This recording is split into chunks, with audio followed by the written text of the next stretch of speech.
कहानी और कविताओं की इस कड़ी को आगे बढ़ाते हुए सबसे पहले मैं आप सभी का बहुत बहुत धन्यवाद करना चाहती हूँ। पिछली कविता को जिस तरीके से आप सभी ने सराहा, बहुत से मुझे पर्सनली मैसेजेस मिले, बहुत से फ़ोन कॉल पे लोगों ने बहुत तारीफ़ की।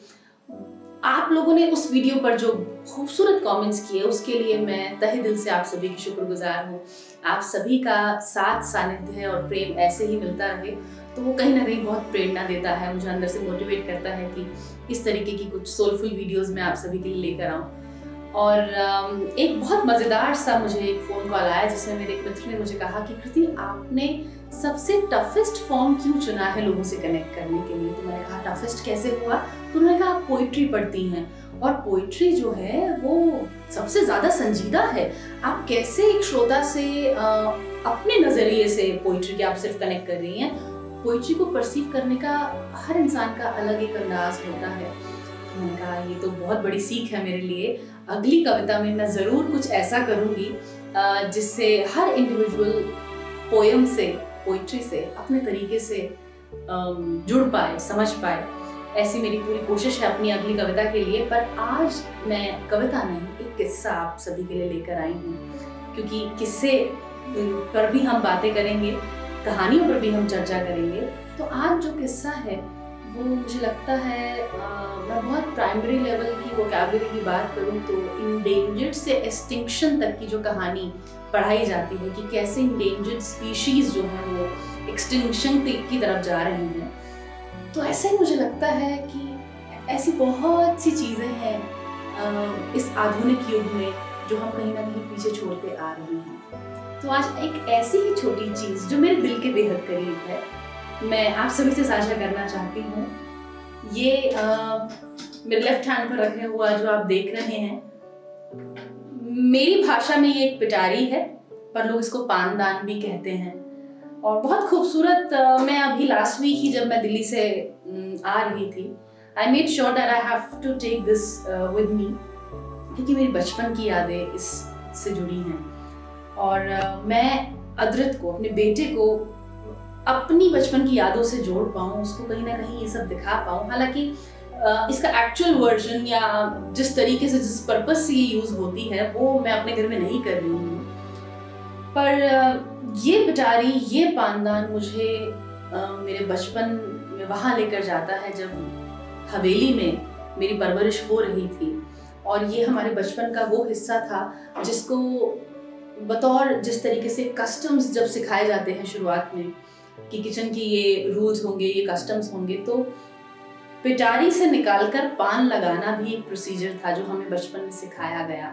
मेरे दादा दादी द्वारा, नाना नानी भी सब पान खाते थे और पुरानी दिल्ली जहाँ पर मेरी परवरिश हुई तो वहाँ पर ये एक अहम हिस्सा है, हुआ करता था लोगों के जीवन का और आज भी कहीं ना कहीं है ही।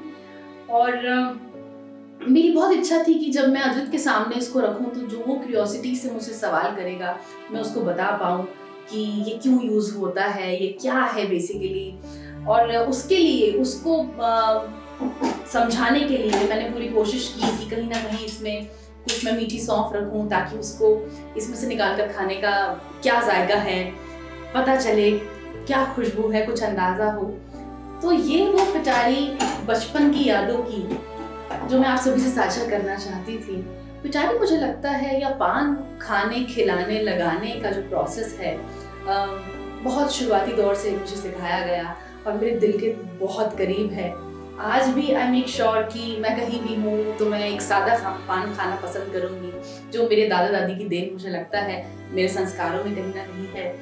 और ये वो चीज़ें हैं जो एक्चुअली मेरी जब जनरेशन आई तो वो इंडेंजर्ड हुई और आज मेरे बेटे की जब जनरेशन आई है तो वो कहीं ना कहीं एक्सटेंशन की तरफ है। तो मुझे लगता है कि अगर हम कुछ भी ऐसी चीज़ें अपने खुद के पुराने, अपने बड़ों के साथ की जो जुड़ी हुई चीज़ें हैं वो अपने अगली जनरेशन को दिखाएं या उनको जोड़ सके तो हमें करना चाहिए वो प्रयास दिल से। ये पानदान, ये पिटारी जनरेशन टू जनरेशन एक इमोशन कैरी करती है। और मुझे याद है जब हवेली में हमारी परवरिश हो रही थी, कोई इवेंट होना हो, कोई शादी है, तो इस पान दान का भी एक अलग प्रोसेस था। इसमें भी आप यकीन मानेंगे कि पूरी तैयारी की जाती थी, जैसे शादी के घर में और तमाम चीज़ों की तैयारी की जाती है। ज़्यादा पान लाए जाएंगे, ज़्यादा लगाए जाएंगे, पान का सर्कुलेशन ज़्यादा सभी गेस्ट को होगा। ये तो अच्छे शादी ब्याह फंक्शंस की बात रही, पर मैं अगर डेथ के माहौल की भी बात करूं, that also I have witnessed कि अगर घरों में गमगीन माहौल है तब भी पान की सर्कुलेशन बनी रहती थी। और मुझे याद है जब पिटारी को खोला जाता था तो ये जो प्लेट हुआ करती है, इसमें एक सरौता रखा जाता था, उसमें छालिया जिसको लोग सुपारी बोलते हैं वो रहा करती थी। उसको काटने का भी जो प्रोसेस है वो भी बताया और सिखाया जाता था बड़ों द्वारा बच्चों को या अगली जनरेशन को। तो ये सभी बहुत अलग किस्म की सीखें हैं। पिटारी में अंदर चूना, कत्था, तंबाकू जो लोग खाते हैं उनके लिए रहा करता था। और कत्थे से भी मुझे एक चीज याद आती है कि कत्था पकाना भी एक बड़ा प्रोसेस था। कत्था ठीक पकाया जाए ये भी हमें सिखाया जाता था कि ज्यादा नहीं जला दीजिएगा। तो ये जो छोटे छोटे प्रोसेस थे जिससे कि एक असल में एक रसीला पान या एक खूबसूरत एक जायके भरा पान बनता था, वो प्रोसेस जो है पीछे बच्चों को जो सिखाया जाता था उसमें जीवन की बहुत सी सीखें मिलती थी। तो मेरी यही उम्मीद है कि आप सभी भी अगर ऐसे छोटे छोटे किस्से थोड़े से एफर्ट के साथ अपनी नेक्स्ट जनरेशन तक पहुंचा पाए तो जरूर पहुंचाएं।